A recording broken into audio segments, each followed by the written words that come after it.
to Ed Fluential Sports, where passion meets precision. As I'm your host, Ed, diving deep into the plays, players, and stories shaping the game. And it's a big weekend of wrestling coming up. April 11th, you got TNA Rebellion. That's on Saturday. April 12th, you got AEW Dynasty. So that's where we always get started. And I'm going to get started with the AEW talk. And I'm going to recap Dynamite and do the Dynasty predictions at the same time since the prediction gauntlet, since it's just one segment, I ain't want to put I could just the AEW stuff could loop in with the Dynamite recap since I usually do that to start anyway. So that's how we're gonna do it. Then later I'll get to the prediction gauntlet and predict the TNA stuff towards like the middle of the podcast. So we're gonna get into it talking about Dynamite first, or towards the middle for TNA, like later in the podcast. But anyways, Dynamite, a really good episode. I enjoyed it. I don't think I didn't put the rating, but I give Dynamite an 8.5 out of 10 last night. The way I'm gonna do it is I'm gonna talk about the segment, then I'm gonna talk about the match which it's leading to. So, um, so it's gonna be out of order for this Dynamite recap since I'm doing predictions. But I'm gonna start hot.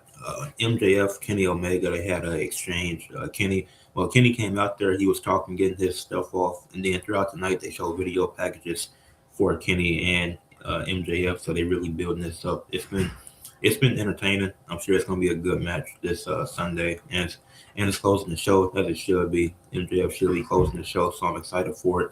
But this was a good exchange. Then MJF can they got the doctor involved too. Kenny Omega's doctor saying that he's clear, and MJF is just talking. So getting him involved. I forgot the name. So my bad to the doctor. My bad to Kenny Omega's doctor. That's all I can call you at this point because I forgot your name, buddy. But yeah, having him get involved in like the middle of the show, that was cool. Then the way it ended had Kenny Omega standing tall. So I don't think he could lay a hand on him. So he hit him with hit a high knee. So technically not his hands. So yeah, Kenny's still tall. Even if MJF's still tall, I still think MJF is winning anyways. I don't see Kenny getting the title at this point. It's gonna be a really good match. MJF should cheat to get the win. I do have MJF winning, but it should be in some dirty, cheap heel way. Maybe you can run it back and do a rematch because this has been a good feud, and I think it's worthy of having a multiple matches if they want to go that route. Because I do think MJF and Swerve is the plan at all in. But if you want to keep this feud going with MJF and Kenny, I think it's worth it because they've been having good promos. MJF was his last. What was MJF's last match? I know he had the stuff versus Brody King. That was good, but recently I can't think anything recently aside from the Brody King stuff and the Bandito stuff. But it's in this feud with Kenny. I know Kenny's had some 6-man tags here and there, but this is gonna be a really good match. So I'm looking forward to it. A good exchange, like I said, to end Dynamite, and I got MJF winning. I think he retains. I don't see Kenny Omega getting the world title anytime soon. Like I said, this is gonna be out of order. So Christian Cage, Adam Copeland, their segment was cool. I really like, well, mainly what Christian Cage said when he slept with both FTR's mothers. Then said he's gonna hit up Stokely's mother after they win the tag titles. So waiting to bang Stokely's mother after they win the tag titles. That's pretty funny. So that was cool. FTR, they came out there and they was just standing at the ramp. So you figured something was gonna happen, and then that's when Rocky Romero, Trent Beretta, they came out there attacking from behind because of what happened last week on Dynamite. Yeah, last week on Dynamite, uh, and Cage and Colt, they had attacked them backstage, so they got their revenge. So it's really a 4-on-2. I think it was somebody else that came out there to even up the odds. I forget who, but they don't really matter. It's about Christian Cage, Adam Copeland, and FTR. I think FTR retains because I think the goal is still a triple threat tag match with FTR, Copeland, Cage, and the Young Bucks. I see that whether it's at Double or Nothing or All In, I see that being a triple threat tag team ladder match or TLC match for the tag titles at some point where Copeland Cage will win. Even though I do think the Young Bucks could have been champions and it would have been great, but FTR, they're having a good run. Last night, that like I said, that segment was cool. It did feel kind of not random, but it's like the Rocky Romero stuff. So it's like the Don Callis family partnering with FTR. It's like Don Callis he simply has too much going on, which I spoke about recently in a video. Like I really don't like the stuff going on with Don Callis. He's a good manager, but It's just too much. Too many people in the Don Callis family, too many partnerships. So now Cal Fletcher is hurt, which is unfortunate. So it's just all over the place. But yeah, I got FTR retaining. I don't see them losing the titles. Now, if they did lose, I wouldn't be shocked, but I do think FTR retains. Maybe the Young Bucks try to get involved. They try to help after they see FTR cheating, and that's how you justify a triple threat tag match. Because I do think in some way FTR gets some, not if the Young Bucks get involved in this match. So even if it's unintentional, I could see them um, costing Cope and Cage the tag titles. So then you had Tekla. She had a backstage promo, which I thought was cool. She said she targeted Jamie Hayter because she knew she was the easiest, not because she actually saw her as a threat. So I thought that was pretty cool. Call her a dumb bitch for continuing to go after her now that she's champion, and said that she only won the title because she wasn't there. So I think that was a great promo by Tekla. She did her thing. Tekla and Jamie Hayter, they're gonna have a match on Sunday. But before Sunday on Collision, Tekla's teaming with um, Tekla teaming with Marina Shafir to take on the Brawling Birds, which features Jamie Hayter and Alex Windsor, which I'm gonna get to Windsor in a second. But Jamie Hayter, Tekla, it's been a good feud. I am surprised. I did think Mina was gonna get another shot at it. I thought they was gonna continue the feud with Mina and the Brawling Birds would have won after the tag titles, but it is what it is. So yeah. So I think, like I said, I know it's gonna be a good match. You don't doubt that when it's Tekla and Jamie Hayter. You know they can always put on a good match, and I'm sure it'll be that. This feud has been good too, so it's not just been nothing leading up to this. Like it has been stuff leading up to it. When not Tekla Hayter got the pin in the match in the 6 woman tag they had. Mina being left off, it's like everybody don't got to make the card. That's fine, but I did think the story was more about Mina and Tekla, which maybe they can revisit. Maybe they have another match in the future. But Tekla and Tekla Jamie Hayter, it's gonna be a great match. I see Tekla winning. Will she cheat? I think she's she's cheated in her last few matches. She might get a clean win here because I think with Jamie Hayter, I mean she can still use underhanded tactics, but I think it's gonna be a clean finish. So yeah, another match that happened on the show. This don't got any pay-per-view implications, but something I did want to talk about is Willow versus Queen Aminata. Queen Aminata returning, challenging Willow for the TBS Championship. A really fun match. I enjoyed it. Queen Aminata looked great. In ring psychology off the charts last night. Rolling out the ring, getting a hot start, not being taking advantage of the handshake like she's still a face, but it's a title match, so the pressure is on. So she's doing anything she can to win. But Willow just simply overpowering her, being bigger and stronger, and being able to get the win. It's like this was a good match, two different styles, but they still work really well together. They show respect to each other after the match. Two faces going at it for the TBS title, and obviously Dynamite comes on TBS, so obviously having the open challenge there, I think makes a lot of sense. I think, yeah, with them being on TBS and having Willow defend the TBS title there, as to go home Dynamite um, before the pay per view, that's cool. I don't think she's gonna have a match on Dynasty, which is fine because she has been at all. She's been at the last two pay per view. Yeah, I think it's been two pay per views so far this year, and Willow's been at both of them. And once she even wrestled two matches at the last pay per view. So I think her being off this card is fine, but it was something after the match that happened. It was not even after the match. Hikaru Shida was staring on from the back. She was somewhere in the crowd, and obviously when Shida came back this past Saturday on Collision and lost to Willow in an open challenge, so she looked like she was gonna hit her with that or kendo stick, whatever she has. So she was still staring her down. So I think the story, even though I think the open challenge stuff won't last long with Willow, because the story is Willow Hikaru Shida. Even if Shida doesn't win, which she might, because I could see Willow losing soon. But yeah, Hikaru Shida doubling back and getting the title, that wouldn't be a bad idea. She is a former women's world champion.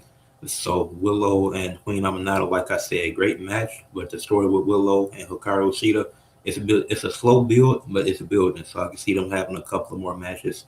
They can have a trilogy of matches. So if Hikaru Shida was one to take it off of Willow, I wouldn't be opposed to that. Now let's get back to the matches with pay-per-view implications. or matches and segments. United Empire, the Death Riders attacked Will Ospreay to start the show. That's how it started. Backstage, just getting beat up on, and then you see a car pull up. You see like a SUV pull up. You don't know what's going on. Then you see Callum Newman, and then the rest of the United Empire they pull up, and you see Alex Windsor. And then Monster was like, "You told me to use my brain, so I did. I went back to Japan because he was just at New Japan Sakurai Genesis. So he was like, you told me to use my head, so I did. I went back to Japan and I got some backup of my own. So he got United Empire. He got his wife or fiance, I think, Alex Windsor. So that was just brawling. And then throughout, as they were brawling, they announced on 0 hour for Dynasty, it's going to be Alex Windsor taking on Marina Shafir. So that's why both of the Brawling Birds gonna be on the pay per view. Jamie Hayter and Alex Windsor, and the Brawling Birds team up on Saturday before Dynasty. They team up on Collision to take on Tekla and Marina Shafir. So that's gonna be a great tag team match. And then both these singles matches gonna be really good. Now I think Alex Windsor might get the win here because I think that's also going. Yeah, I think Alex Windsor gets the win here versus Marina Shafir. It's on 0 hour. I think she can. I think if Marina takes the loss, she'll be fine. And we haven't seen Alex Windsor in singles competition in a minute. She's been doing her thing in the tag team. She's been killing it, her and Jamie Hayter. And now they both got singles matches. I think they like if Jamie Hayter, I think she no, I think she loses, like I said, and I think Alex Windsor wins, but they just move on from that. Like I don't think the significance of Alex Windsor and Marina Shafir is just Windsor backing up her husband Ospreay, which is why she was trying to even the odds.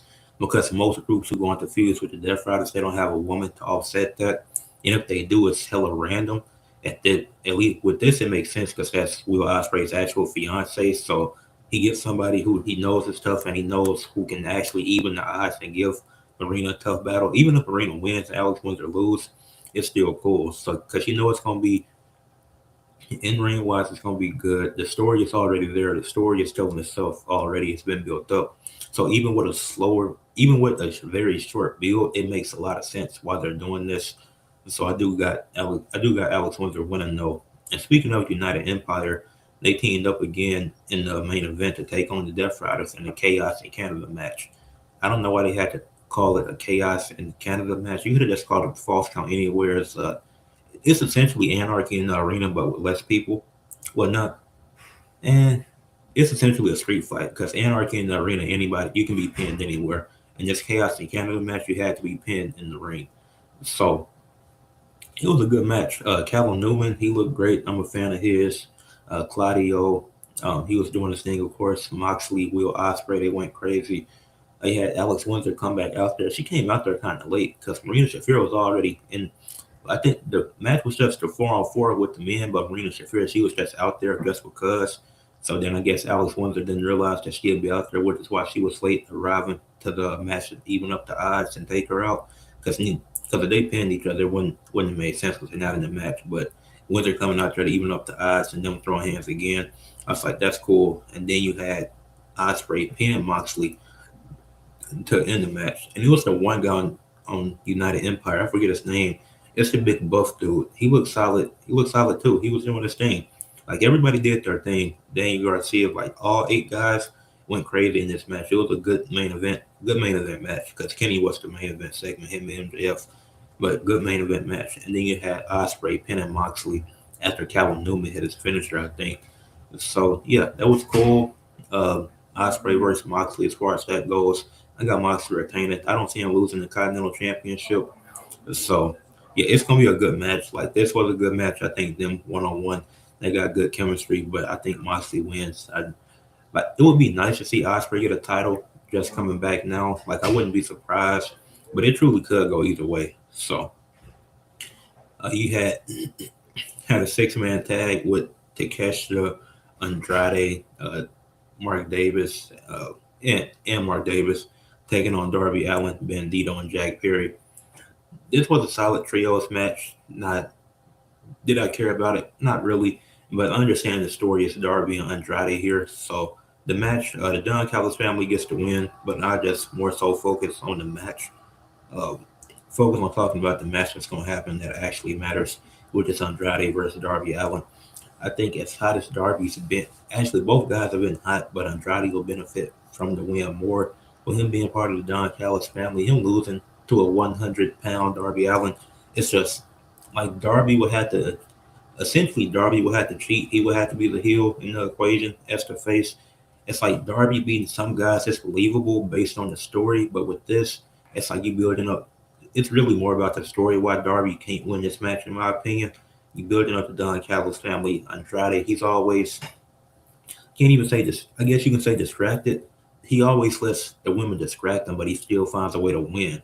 So if he can do that, continue. He's pinned main eventers. He pinned Swerve this year. So if he can pin Swerve, who's a former world champion, why can't he also pin Darby? And then Darby won't look weak because, like I said, Don Callis, he's gonna be on commentary. He might say something to him. So Darby, I think Darby gonna get it to do and be world champion at some point. So probably by like the end of this year, honestly, by World's End, by All Out, like he could honestly be world champion. This one loss won't hurt Darby Allin, but I do think it can make Andrade look weak. So I think Andrade needs to win. So I'm predicting him to win this match because I think it just makes the most sense. Because whoever wins gets a guaranteed world title shot. It's like if Darby wins, I get it. You still got a face versus heel dynamic. But if Andrade wins, it's like even though they're both heels, MJF is always going to be one of the top heels to where nobody likes him, even the other heels. Like Andrade already don't like the partnership with MJF, so you could play into that story because he's not rocking with it. They heels, but just because I'm a heel don't mean I got to be cool with you because you have what I want. So you can make it work regardless. But I think Andrade can win here, and Darby will get his world title shot down the line this year. As I mentioned, Kyle Fletcher is injured. I don't know how long he's out, but that's super unfortunate. I'm super high on Kyle Fletcher, so prayers up to him. Hope he's able to come back and recover quickly. But you had Tommaso Ciampa defeating Masker Dorada. With Kyle Fletcher being injured, he had to give up the TNT title. Don't know how that slipped my mind. But Tommaso Ciampa and Masker Dorada had a match to determine who's going to be number one in the Casino Gauntlet Battle Royal to crown the new TNT champion. And Tommaso Ciampa got the win. Makes the most sense. He kept staring at the title. I honestly do think Tommaso was going to win. I think after the fan reception and the social media backlash to him getting a super short reign, they're going to give him another reign as champion, make it a bit longer. Maybe he loses to, I don't know what face he could lose to now because I'm just thinking of who makes the most sense to put the title on. He's had good momentum. The heel turn was great. So he's doing some good stuff. He's putting on good matches. Ain't really been in no crazy feuds yet that's really eye opening. But once you make him TNT champion, you can do that. You can run it back with him and Mark Briscoe, make that an actual feud instead of you can make whatever to have a feud, but you can run that back one final time. Once Cal Fletcher is healed, you could do Ciampa and Cal Fletcher. Fletcher tries to get his title back, and that's once he's cleared. But then have Fletcher lose so you can go to the main event scene because I think Fletcher he's ready to be fighting for the world title at some point this year. It don't got to be as soon as he come back, but at some point, once he is back, he should be aiming after that world title because I think he's more than earned it. But yeah, I do. And plus, we're not knowing who's in the Casino Gauntlet Battle Royal. It's either actually I got two. It's either Tommaso Ciampa since he's entering first, or it's gonna be a return of Jay White. That's my top two picks for the Casino Gauntlet Battle Royal to determine a new TNT champion. And then the last thing I wanted to talk about on the show, the man interrupting Chris Jericho's promo. Chris Jericho letting the fans know that he's ready to sign this contract. He's back where he wants to be. It's likely going to be his final run. He didn't say that, but I'm just assuming. And so he was getting ready to put pen to paper. Ricochet and the man, they came out there. I'm like, okay. Then this sets up Chris Jericho bringing back the list gimmick. It's like, you know what happens when you interrupt me, Ricochet? When you're bald, etc. So I was like, yeah, this is kind of cool. I know I enjoyed the list gimmick, so I'm glad that it's back. I don't know how long it's gonna be back. And see, like I said, it's probably his final run. So I want Chris Jericho to have fun. He don't gotta win no titles, but yeah, Jericho and Ricochet, that's gonna be a good match. I think Ricochet can give him a good match for sure. I do think Jericho is getting the win. But if Ricochet got the win, I wouldn't be opposed to it because you can generate more heat for the demand, especially if they interfere and help Ricochet win. But that sums it up for Dynamite. I give it an 8.5 out of 10. Those are all the things I wanted to cover. And that wraps it up for my Dynasty predictions this week. So, for this weekend. So with that being said, we can transition into the ranking segment of the show. The NBA. See, I'm doing a NBA awards show with some homies of mine on the 11th at 5 p.m. Eastern, and we're going to be doing our NBA awards show, Rookie of the Year, Clutch Player of the Year, MVP, Most Improved, except all the awards, all NBA, all that. So before we get to that, the final ranking I want to do for the NBA is to give my top five Rookie of the Year candidates, which I think I spoke on it once earlier in the season. So this is just my second time speaking on. Well, I've talked about it previous times through Instagram, etc. But on the podcast, usually I change the rankings up for different sports or whatnot. But for my top five for Rookie of the Year candidates before the season, my last edition of this. And I'm gonna start from five and go to one. I do have Derek Queen at five. He's been he's been good this season when he has played. I know he has issues. He has apparently got anger issues and stuff that affects him from playing at times. Which as a coach, I can't be mad at that. As a coach, it is the goal is to get the best out of your players, and if they're not, but if they're not doing what they're supposed to, and you have to sit them due to behavioral issues. I can't dispute that because I do think he's talented. He is really good, and he can be even better. But if he's got anger issues or whatnot, behavioral issues, yeah, don't play him. I understand that, or bench him because he has played 79 games this season. I think he's played the most games out of the rookie, so he's been healthy. So, like I said, he's playing games. He's doing his thing. Ironically, Zion's been healthy too, and the Pelicans are still shit. But I don't. But he's averaging 11.3 points, 6.8 rebounds, 3.7 assists, and then I'm trying and one steal per game. Not averaging any block. He's averaging 0.9 blocks. I know he's 6'9", but him playing the center, gotta get that up to one. I mean, it's close to it, but hey, Derek Queen, like I said, he's been good. He's been good this season. Not great, not amazing, but not bad either. It's just behavioral issues, which could affect. Like I think that's the benefit of having the DeAndre Jordan there, because I don't think that's going to be as big as a problem going into the future. Because obviously DeAndre Jordan, they're going to be retired in a few years, but having him in his ear, just talking to him, because he probably maybe he would have started more than 46 games if it wasn't for his behavioral issues. Because the coach still sees that he's valuable and willing to play him, but you might not get that start on something nice because of your behavior. So also, 47% isn't great as a center. That has to improve. With like I said, these rookies, every rookie got room for improvement. But I got Derek Queen at five. Like I said, he can start more. His efficiency isn't great, especially as a big man. You would want that to be a lot better than just 47%. But he can score, he can get rebounds, and he can play make. He is a really underrated playmaker, which goes unnoticed. A lot of people don't talk about. And, I mean, many people aren't watching the Pelicans, so I can't blame you for not talking about them. But yeah, he's been good this season. I think his efficiency can improve. Now, 79% from the free throw line as a center, that's actually solid. So, yeah, it's still room for improvement. Like I said, behavior issues. That's why you got the DeAndre Jordan there. So hopefully he can improve over the years. But the guy having number four is why his efficiency matters to me. Because at number four, I got Cedric Coward, who's a small forward and shooting 47%. As a center, you shouldn't be shooting the same percentage as a small forward. And I'm just using this basis since they're in the same rookie class. Y'all shouldn't be shooting the same percentage from the field. But now to talk about Cedric Coward, who I have at four, averaging 13.6 points, 5.9 rebounds, 2.8 assists, shooting 47% from the field, nearly 34 from three, 84 from the free throw line, and yeah, yeah, he's been good this season for Memphis. Memphis hasn't been exciting to watch as previous years. John's been out. They got rid of Jackson. Bain isn't there anymore. So it's a lot of missing pieces for this team, and I think Ja will be going soon. But Cedric Coward has still been impactful. He was. I do think his stats don't show it, but I do think he gives effort on defense.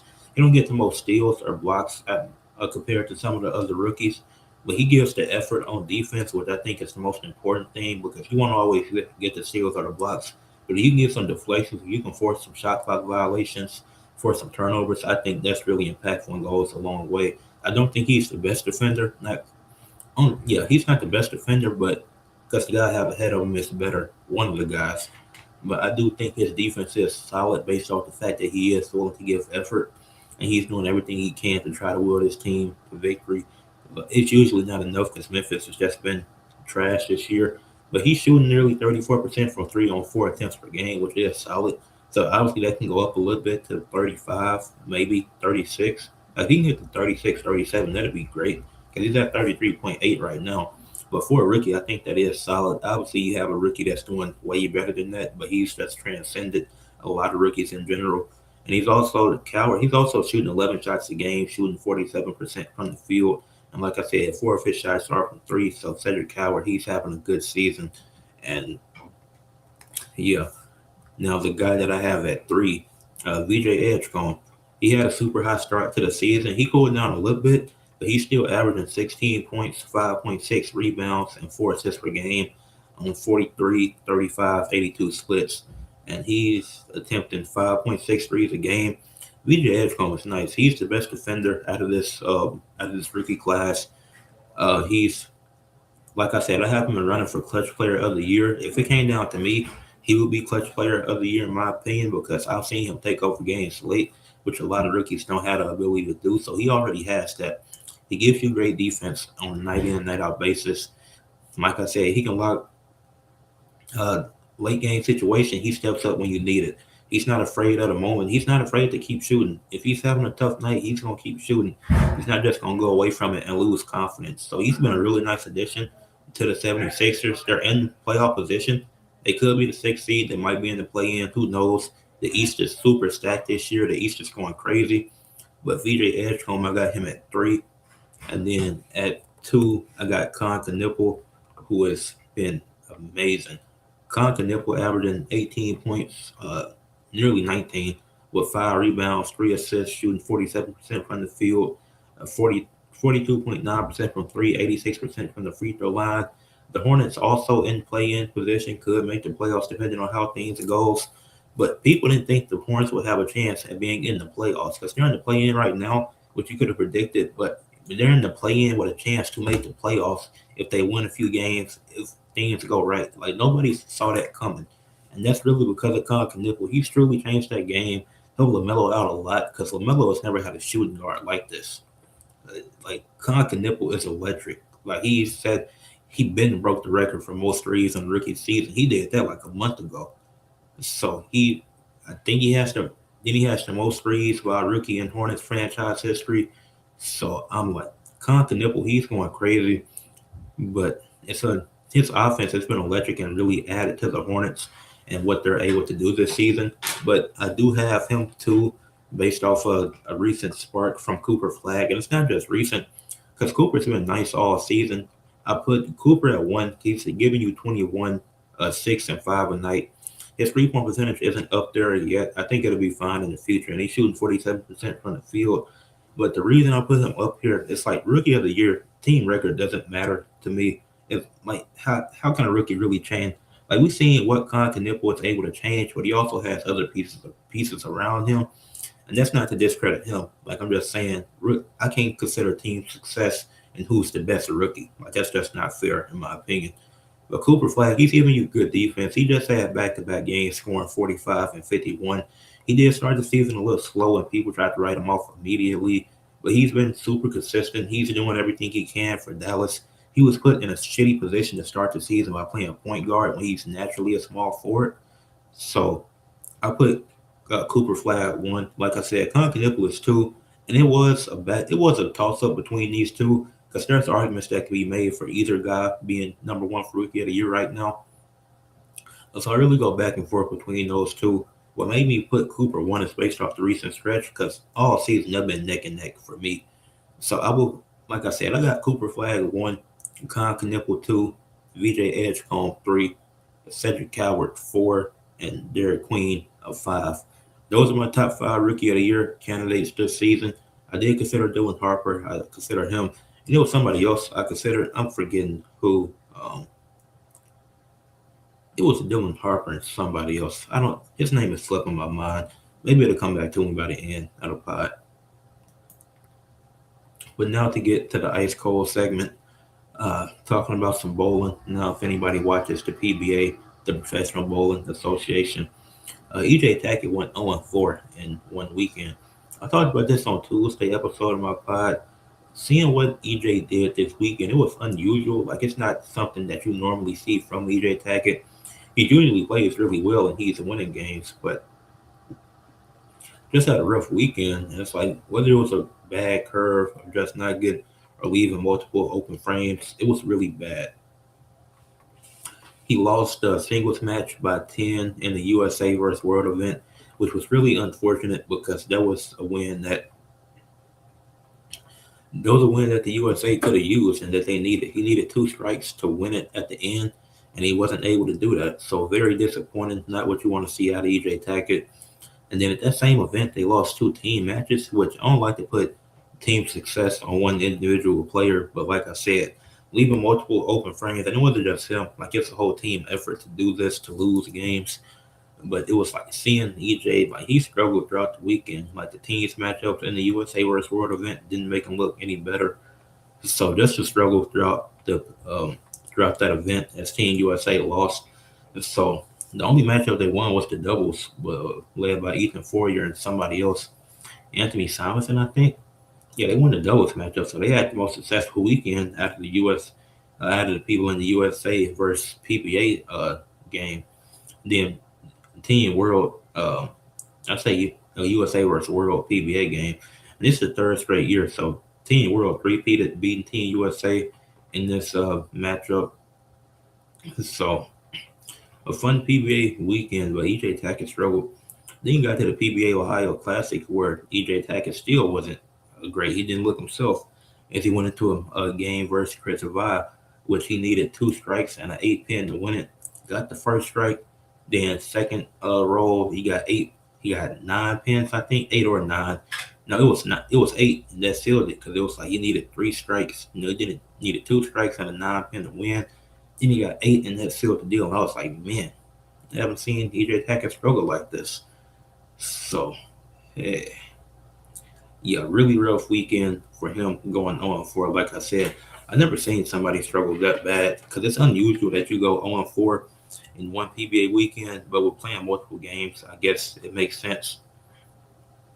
And so it is what it is. But yeah, playing. Yeah, because he played a lot of games, so I'm playing, but going 0-4 is crazy. You would think you're going if you're bowling, even for just an average bowler, and obviously EJ Tackett, he's beating any average bowler, average person that bowls on any given day. What I'm saying is, imagine going bowling 4 times and you lose all 4 matchups. Well, I've seen that happen actually. I did that to my best friend, but anyways, but for a professional bowler to lose or go on, like even the team matchups, they couldn't take one game. I'm just looking at this in pure shock. Like EJ Tackett's been great, but recently things haven't looked great. I think EJ won a couple of titles last year, or maybe he just won one. But things haven't been great for EJ Tackett. For EJ Tackett recently, well, yeah, 0-4 this past weekend in the PBA, super crazy. Yeah, rough weekend for EJ Tackett. Hopefully he bounces back. I do believe he'll bounce back. I need him to bounce back. But now we can get into the prediction gauntlet. We can talk about TNA Rebellion. Obviously, I just talked about AEW earlier, so now let's bring it to TNA and talk about some of these matches. I don't know the match order, so I'm gonna just go from the matches I have listed from the top down.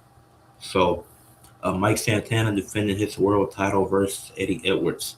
That's gonna be a hell of a match. I'm pretty sure that's gonna be the main event. So I do got Mike Santana winning though. I know the system they want to win all the gold. I don't think that's happening. I think now they aren't going to all lose since they all got matches, but I don't think the system is all winning on Saturday. So I do think Mike Santana wins and retains because you still got a story to tell with Mike Santana and Nick Nemeth eventually. So I don't see him losing the title yet. So I don't think he's gonna hold it to a Bound for Glory, but I can see him losing that Slammiversary. Mike Santana. I think that's a realistic possibility. Like I just don't see it. Like I'd be very surprised if Eddie Edwards won. Like they building it up, they're doing a good job with it, but they keep letting Eddie Edwards pin Mike Santana. Like he keep getting the upper hand in the matches and the tag matches they having. So I just can't see Mike Santana losing, especially with how the story is being built. Got Ariana Grace defending the Knockouts title versus Lei Ching Lee. This is gonna be a good match. We've seen them have a match before, which was good, but will Lei Ching Lee win? I don't know. I mean, they could make her a two-time Knockouts champion, but she got to have. But I feel like you just got to capitalize on Tessa Blanchard and making her TNA Knockouts champion. Because even if you do Tessa versus Ariana and you do heel versus heel, Tessa wouldn't get cheered. She would only she could get cheered for bringing the title back, but as soon as she that next impact, she's getting booed immediately. But that could play into her heel character even more by her winning and TNA fans still not accepting her. So I'm not sure. So I'm just thinking like what makes the most sense. Lei Ching Lee could get it back though, because I don't Ariana Grace, she's having a solid reign as champion, but y'all keep letting NXT talent win the belts. And it's like, I know Santino is her father, but that still doesn't justify her being champion unless you fully played into a nepotism gimmick, which I gave y'all an idea on how to do that, but y'all didn't want to use it. So if you're not going to fully play into the nepotism gimmick, I really don't want to see it go any further. Let her and Birthright keep doing their thing. But then Ariana Grace just lost that stand and deliver on the kickoff show. So if she losing back-to-back pay-per-view matches, we'll see. Because Ariana Grace already took out, she already beat Zod Brooks out of the match. I think Ariana Grace retained. I don't see Lei Ching Lee becoming two-time Knockouts champion. I hope Lei Ching Lee wins. I do want to see her get the title back, but I got Ariana Grace retaining. Excuse me. Leon Slater defends his X Division title versus Cedric Alexander. I wonder why they didn't just make the match. You could have made the match Moose and Special Agent Zero. You could have made it a fatal four-way because Moose still ain't got his rematch for the X Division title yet. It was supposed to be Moose, Cedric, and Leon, but I guess they pivoted with the stuff with the system in order for. So I do got Leon Slater retaining. I think it'll be hella random for him to lose the title to Cedric Alexander.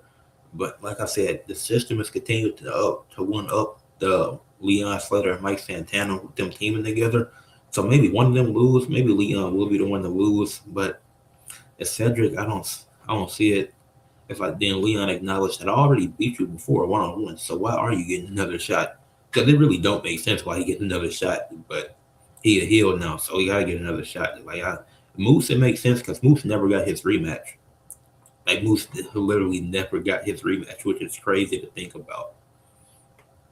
But yeah, I see Leon Slater retaining. Like I said, the system they got four people wrestling. I think Cedric and Eddie Edwards I see losing, and they keep telling the story with that. Those are Brian Myers and Bear Brunson. I see them winning actually. I think they won the tag gold. I think Brian Myers and Beer Brunson defeat the Hardys to win tag gold due to the Righteous interfering. Then you get a triple threat tag match between those three teams, and then the system they can retain. Then the Hardys and Righteous finally end their feud and have another tag team match, and then they can go on. Whoever wins, they can go on from there.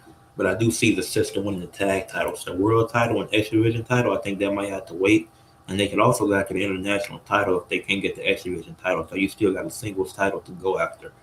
But I think the system win the tag titles. Brown Myers and Beer Brunson, I think they get the job done. They didn't take out the Hardys, who know it was the Righteous. So the Righteous could cost them and, be the reason that they lose their tag titles at at a big event like Rebellion. So it'll be really because especially with it being on Saturday. So that's how you know it's a big, because the B level pay per views, the B tier pay per views, TNA put those on Friday. So yeah. So with it being on Saturday, I see the Hardys losing finally, and the system winning it isn't a bad idea. And then there's more stuff you can tell with the system, because Brian Myers and Bill Brunson now had tag titles, and then something could have went wrong for Cedric, something could have went wrong for Eddie Edwards. They can make up excuses and eventually get another title shot for the other singles titles. like the international title, like I said. So it's gonna lead. And so yeah, I see them winning the tag titles, and I wouldn't be opposed to that. Or if they don't win the tag title, still get the world title and the X Division title, but they won't get the tag titles. That's how I see it. But I think they get the tag titles though. I think Brian Myers and Beer Brunson. I think they got to win it. You're super high on Beer Brunson. The way you're building him up, insert him into a top tier faction. So I think he got to win. I think it makes sense for him. He got to get Pekin Pin and Jeff. I think that's going to do wonders for him. You got Trey Miguel defending the international title versus Mustafa Ali. This is going to be this other title match. This is interesting because I'm not really sure with this one.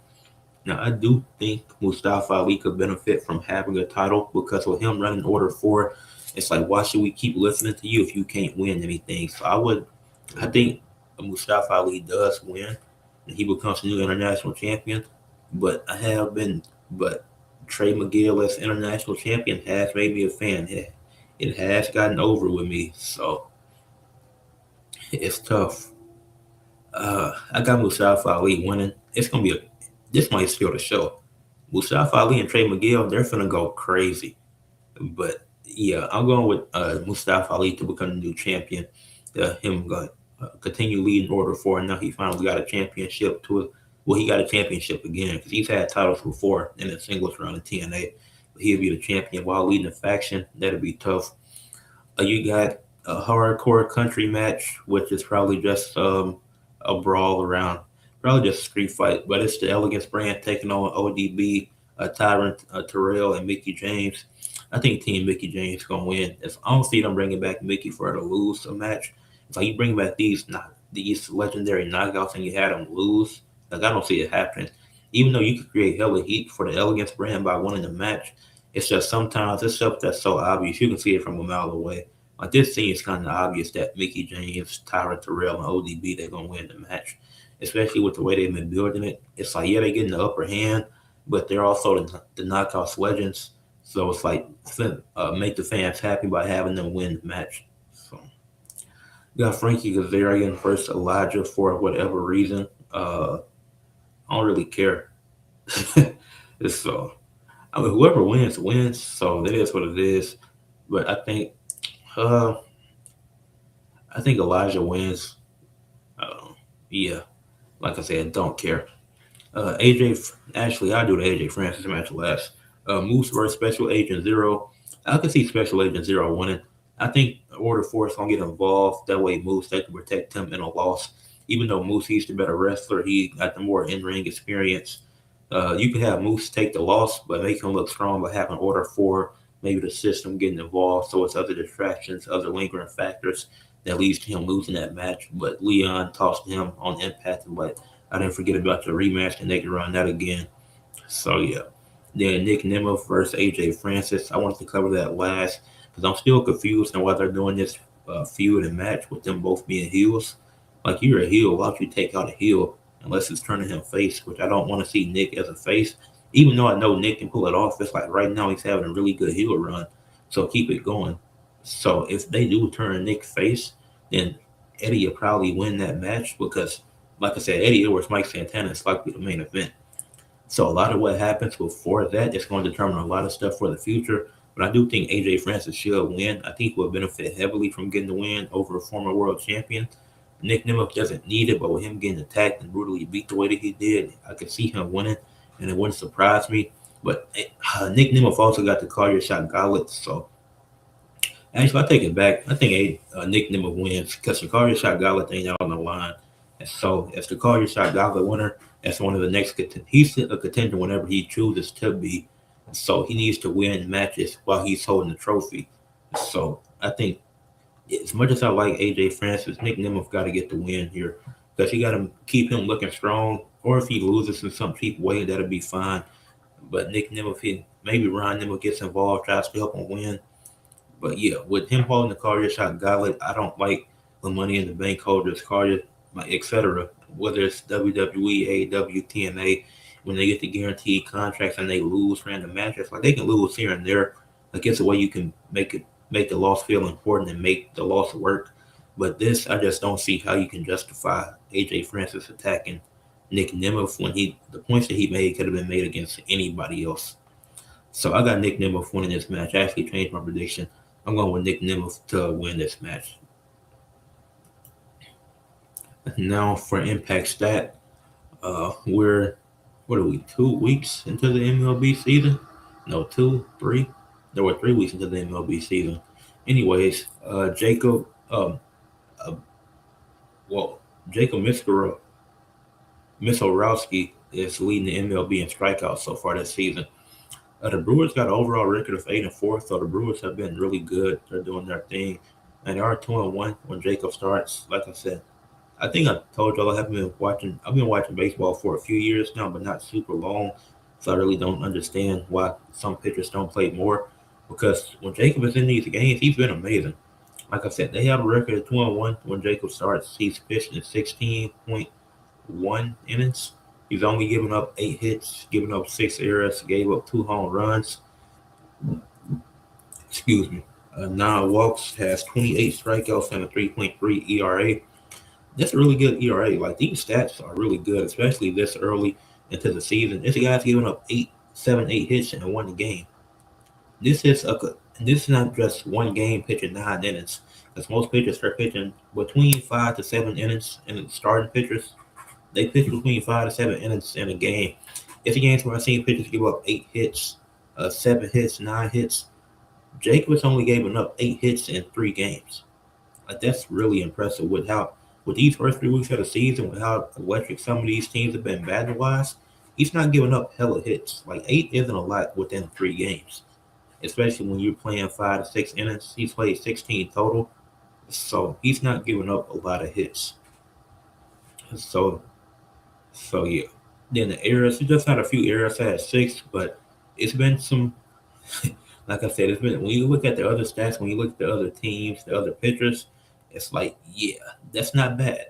Especially with this at 28 strikeouts. It's not a gap because the second most is 26. But so it's just a few people at over 20, but 28 in 3 games is insane.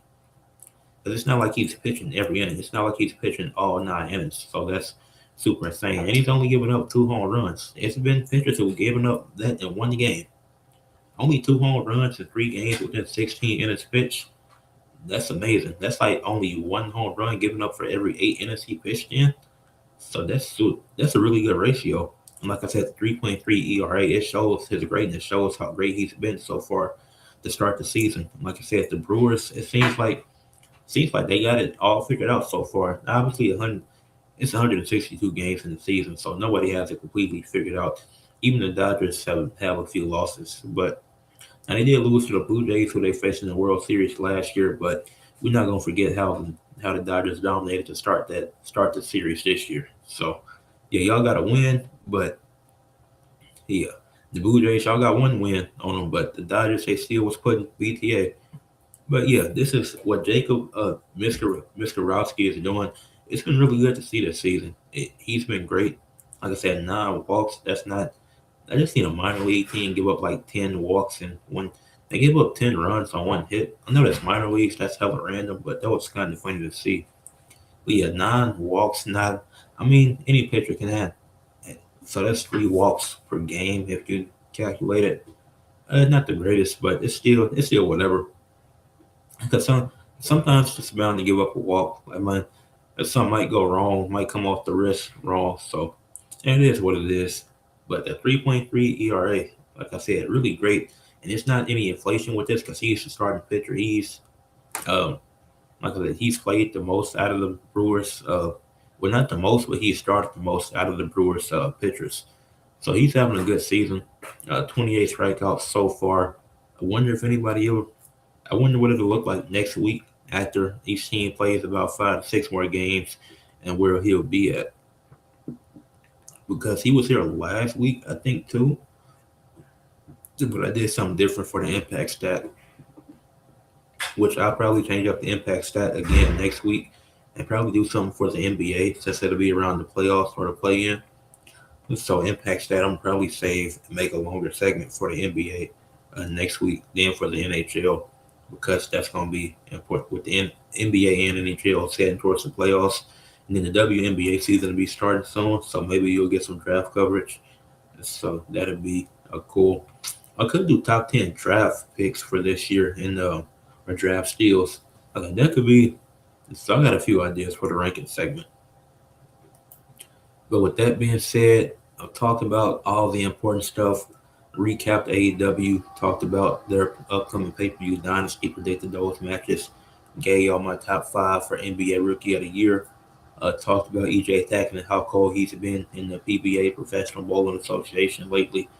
Gave y'all my predictions for TNA Rebellion, and just talked about Jacob Mirowski, who's leading the league, who's leading the MLB in strikeouts. Now it's time to end with athletes of the week, from April 2nd to April 8th.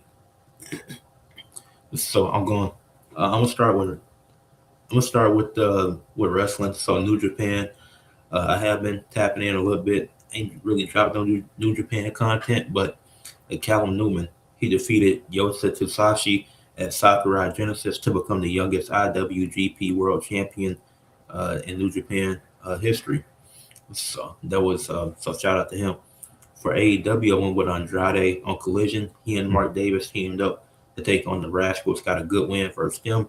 Good win, no story, but another good win with the story is him teaming up last night on Dynamite with Mark Davis and Takeshita to defeat Darby Allin, Bandito, and Jack Perry, and continue building that story with Darby Allin going into AEW Dynasty this weekend. For WWE, I went with Lola Vice, first ever Cuban American champion in WWE, making history following her win versus JC Jane and versus Kendall Gray in a triple threat match at NXT Stand and Deliver, which I consider that the best wrestling match of the year so far. And I think it's going to be really hard to top that. So shout out to them because they all three of them went crazy. Then Lola Vice cut a good emotional promo on NXT the following Tuesday. So yeah, and Lola Vice isn't a great promo, but this past Tuesday she was doing her thing. I got to give credit where credit is due. And then for TNA, I went with Tessa Blanchard. She defeated Jody Threat on Impact in a bunkhouse match. This was a good match. I spoke on it, made it short about it. Tessa Blanchard did her thing, looked great in the match, and proving why she's the best women's heel in the knockouts division. For women's college basketball, I had to go with Lauren Betts as UCLA won the national championship in the semifinal game versus Texas. She had a double double with 16 points, 11 rebounds, 3 assists, and 3 blocks, shooting 7 of 10 from the field, 2 of 2 from the free throw line, and they won by 7. Just really great, efficient. Did her thing on defense, and then an 18-point win, surprising 18-point win for South Carolina. Not surprising that they won, but surprising it was by 18 points. She gave you 14 points, 11 rebounds, another double-double with 2 assists, with 2 blocks, shooting 6 of 10 from the field, and 2 of 2 from the free throw line. So she made all the free throws in the last 2 games, and she shot very well. Shot a combined 13 of 20 from the field, which is really great. She was efficient, wasn't missing many shots. Well, wasn't getting easy shots and making the most of it. Wasn't taking no unnecessary looks or nothing like that. So she was doing her thing. For men's college basketball, with Dave Mara after Michigan won the national championship. Now in the semifinal game, he went berserk, 26 points, 9 rebounds, 3 assists, 2 blocks, 11 of 16 from the field, all 1 from 3, 4 of 4 from the free throw line. They defeated Arizona by 18, which was a surprise. Then in the national championship game versus UConn, he didn't score as many points, but he was still effective defensively and still did his thing. He had 8 points, 4 rebounds, 1 assist, 1 steal, and 1 block. And shot 4 of 7 from the field. So he didn't take many shots, but he didn't have to. Like I said, he went crazy defensively, and they beat UConn by 6 points. For the NBA, I went with Cooper Flag. This past week, he averaged 33 points, 8.5 rebounds, 5 assists, 1 block, 1.5 steals, while shooting 46, 45, 93 splits. And then he had back-to-back games where he put up 45 points and 51 points. Or was the 51 point before the 45? No, it was 51 points in the 45-point game. And the Mavericks went 1-3 this week. But nothing Cooper Flag can do about that, unfortunately. For the MLV, Major League Volleyball, went with Maya Tabron for the San Diego Mojo, who won back-to-back games this week. She had 31 points. She had a total of 31 points, 28 kills, 76 total attacks, 4 assists, and 29 digs. For the PBA, Professional Bowling Association, Spencer Robage won the PBA Ohio Classic with a 236-218 win over Chris Vi, a 279-214 win over Packy Haranen, and a 236-228 win over Ryan Barnes. And this was to win his first ever PBA Tour title. So he won 3 straight matchups and got the job done. For the NHL, on with Logan Thompson for the Washington Capitals, who went 2-1 this week. When he started, he had 82 save attempts, gave up 8 goals, had 74 saves, and had a 90.2 save percentage. Then for the MLB, I had to be biased this week, and because last week I was unbiased and I went with a non-Cardinals player. I went with I went with somebody from the Marlins last week. Yeah, so this week I was like, you know what, I'm gonna be biased, give it to one of the Cardinals players since they are my favorite team. I went with Jordan Walker, 26 at bats, 4 runs, 8 hits, 4 home runs, and 9 RBIs.